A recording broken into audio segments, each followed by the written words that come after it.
Alright, so hopefully you've been having a fabulous day here today. Is Shift Up cooking with the aspect of the new schoolgirls? We'll find out right now. Let me know what you think. Like and subscribe, helps out a ton. We're going to be checking out Pride Wins tier list, which again, people are very, they've been saying that, you know, the tier list is going mid recently, which again, I want to know your opinion. Let me know what you think. For the most part, a lot of the top picks I still agree with, and for the most part, it's still sort of very reliable in my opinion. Let's hop into it. Let's talk about it. Let's check it out. So again, here is the tier list. I haven't checked it just yet. I got pinged about it.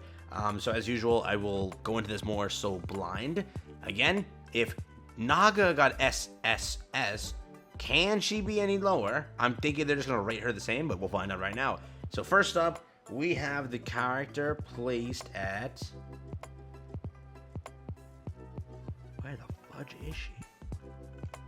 Oh wait, is it not refreshed yet? What? Okay, you didn't refresh yet. What the fudge? I had an old tab open. Okay. I was like, wait a second. If she's not SSS or SS or S, it's all over. What do we just do? But no, she is at SS. That's good. Okay, that's 100% correct. Again, we already mentioned this.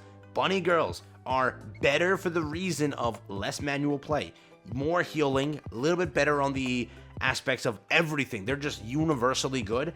But when you come to the aspect of damage dealing and you can have an exposed core in a way, it is mathematically proven that Tia and Naga will still prove to be more. Even with a character that doesn't have an exposed core just like that, still their damage is much higher in comparison. But you have to weigh out the pros and cons. That's still true.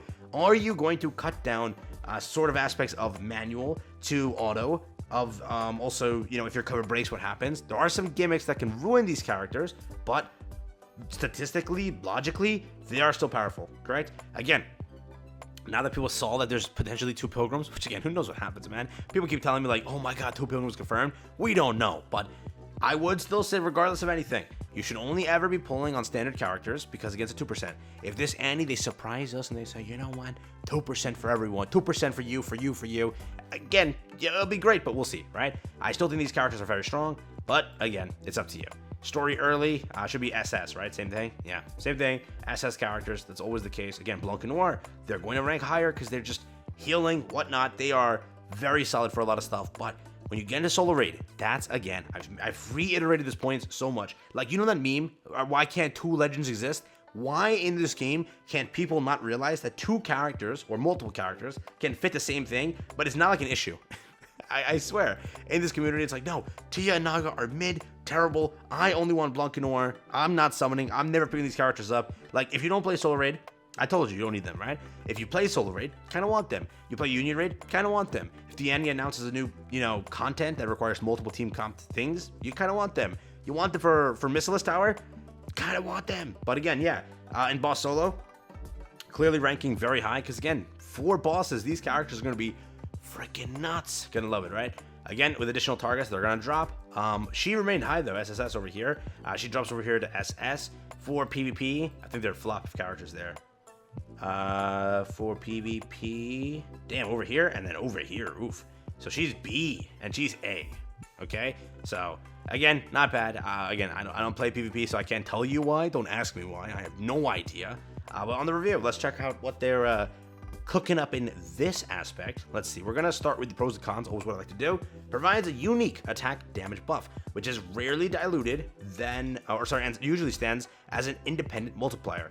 Grants independent shield every burst cycle, which allows the team to evade dangerous attacks over and over. Self-sustainable thanks to multiple recovery skills, cover plus lifesteal, alongside taunts to divert attacks away from key units.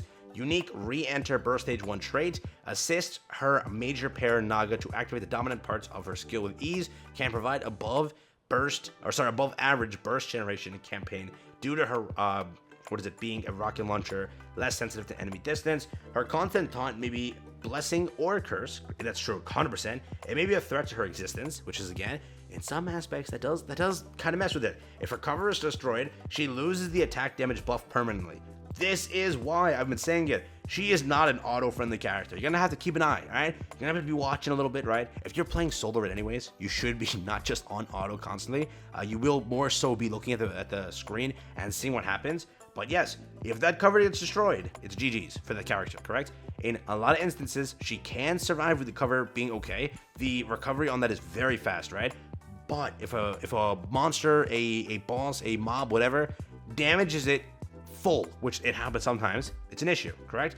Still, they're very good characters, but yes, there are some gimmicks you gotta be aware of, all right? Can be manual heavy, Nikke, depending on the stage. Literally, the point I've been saying all videos right there. Limited flexibility as her pair is Naga, who provides Tia with the best sustain through her constant taunt. Less versatile than bunnies in general. Again, bunnies are versatile as hell. You literally have all slots open. Burst 1's open, Burst 2's open, Burst 3's open, correct? Is Burst 3 open? Technically, no, but everything else is open, right? So just remember that. You're forced to run a 2-1-2 format, which is, again, it is true.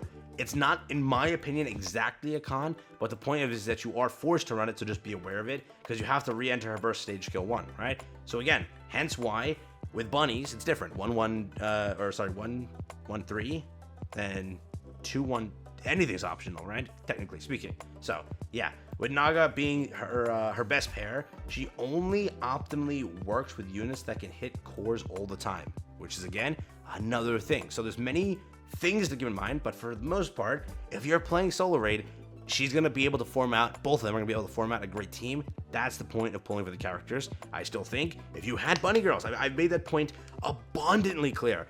Bunny girls will still work for everything you're looking to work them for. If you want solo raid, if you want union raid, that's these characters. If you want missileless tower, realize both characters are missileless. Missileless tower will be so much better to clear through. Where do I do this? Over here. Missileless. There we go. Correct? Naga, Tia. Very good contenders for said category. Throwing litter on the team. Naga, Tia. For burst 3, who we got? Who we got from the burst 3 category of this one? 3. Nope, 3. Okay. We have Drake. Absolutely a great damage dealer. And Laplas. 2 great damage dealers. Yeah, Maxwell, you cooked up. You cooked up for that one little thing. Mistless Tower, say no more. They're going to destroy it, right? So again, that's kind of what it looks like for these characters. I do think that they both are still powerful, but it's Annie time. Stay strong, do what you will. You're not making a mistake by skipping. You can always wishlist these characters. You can't wishlist the Annie, so if you were ever down miserable, wait for Annie. You should not be summoning if you do not have enough for pity. Again, what I always say it is, just if you want to save yourself from torture from the 1%, only use pity on Annie banners, because again, they're 1%, and it's been torture. People will tell you, all right? It's PTSD. They remember, oh my God, I got butchered on that freaking banner, and they'll let you know, right? So again, for the most part, read through this review if you would like to. There's a lot of words here, so I don't want to bore you with it, but if you want to pause the video, or you want to check out Pride, you're more than welcome to read through the detailed guide and get an understanding for the characters. Again, still very powerful, in my opinion, top notch. And it's the perfect Annie bait. You absolutely cook shift up on the aspect of baiting people for Annie, because again, you released a sort of pseudo bunny team right before, a very powerful team, and you know, let's see how this new character that just got announced does. Will she be another bait character? Will she be a flop like Rosanna? Remember, Rosanna was right after Bunny Girls, and she was a dud. So, are we getting a flop character? I won't complain. I'm only going to be mad that design was wasted, all right? I would have rather not gone in the character if they're going to butcher the design for the aspect of releasing a terrible unit. But regardless, I am not pulling. I will not pull. So, take care. Have fun. That's been it from me.